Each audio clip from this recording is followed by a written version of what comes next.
Hello everybody, Tony Dean. Welcome aboard. Stay where you're at. I want to promise you something. I'm going to promise you that over the next 8 to 10 minutes, you're going to see more pheasants than you've probably seen any time in your life. We're going to be hunting South Dakota, area in south-central South Dakota near Armour. We're going to be hunting on Jim Monfort's South Dakota Pheasant Acres.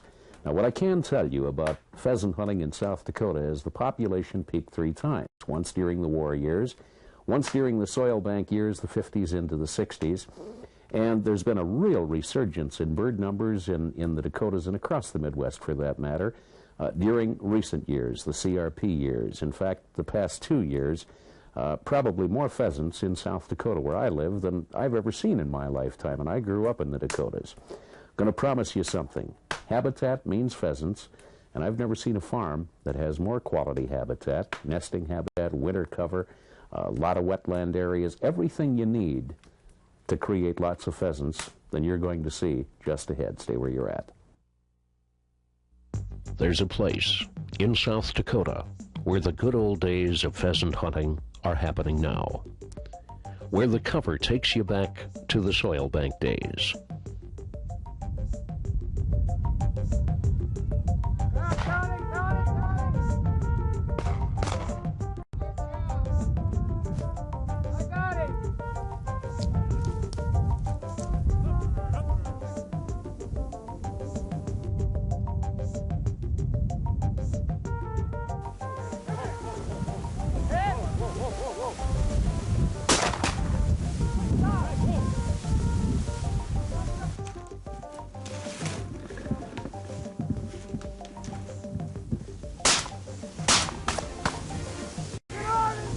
There's a rooster. Good shot. I got him. Got him? Okay.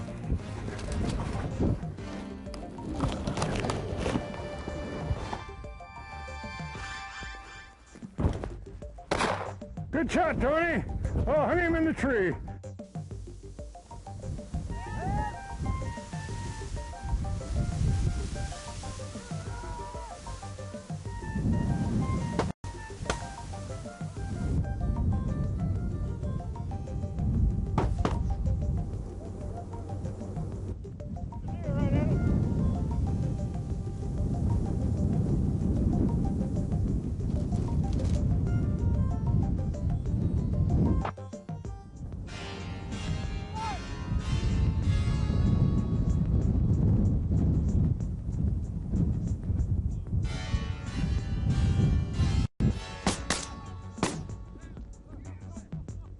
Yes, here in South Dakota, on this farm, South Dakota Pheasant Acres, you can step back in time to pheasant hunting the way it once was.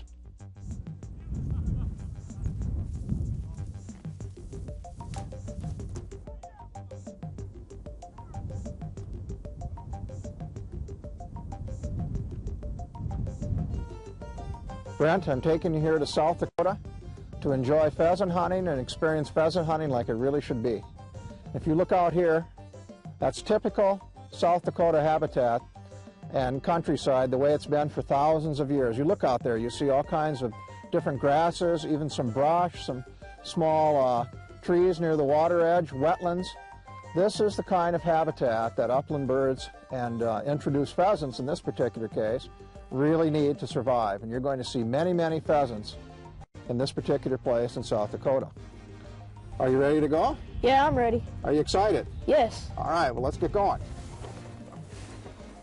One other thing you ought to understand, Brent, is the reason this cover, this habitat is here is because Mr. Monfort charges hunters to come in and hunt here, and then he can afford to leave this land in this state.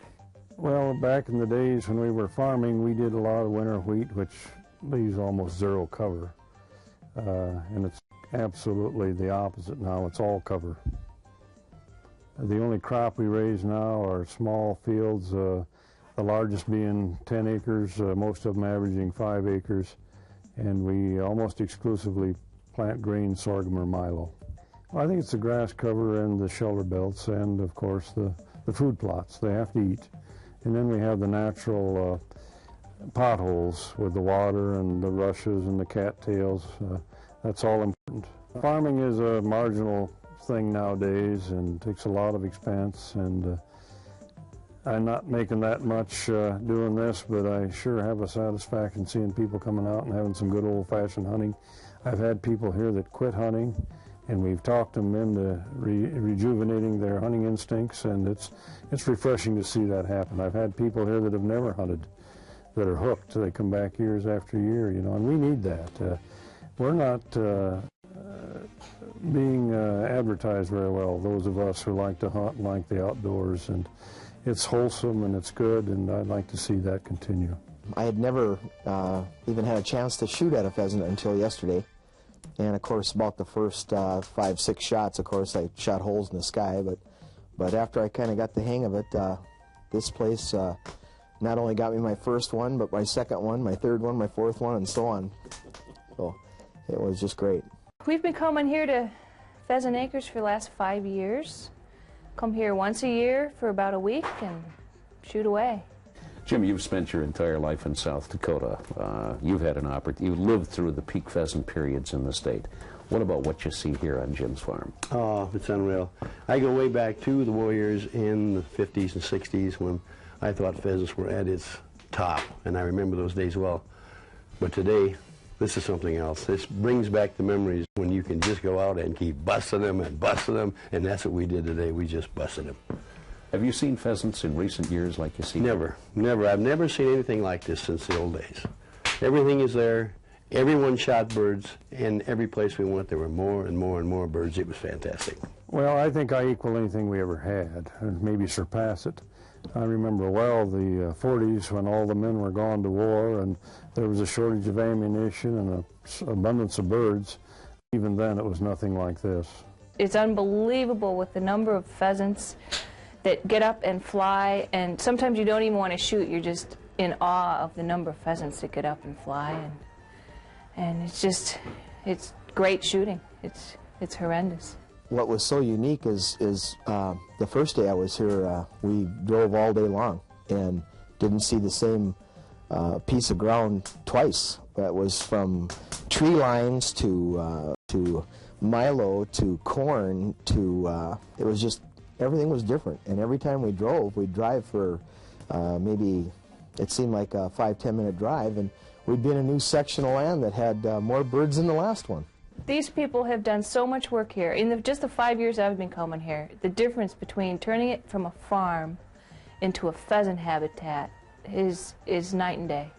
What's it mean to you to be able to walk out your door here and go out and walk into a piece of milo or CRP cover or what have you and flush all those birds? What's that mean to you? Well, it just thrills me to death.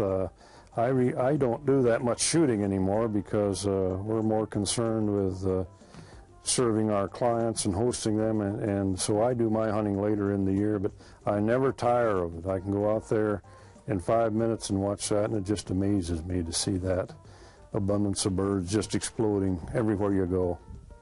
You wouldn't think that the land could handle that many, but it does. You can't hurt it. You can hunt it, you can hunt it, you can hunt it, and if you give them a half a chance, they'll just keep surprising you. Look at that one, Brad. Man, that one's perfect. I know, that's bigger than your last one. A lot bigger. All right.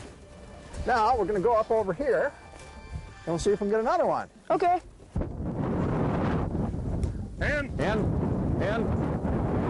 rooster. Rooster. Just a little far. Hey, buddy, come.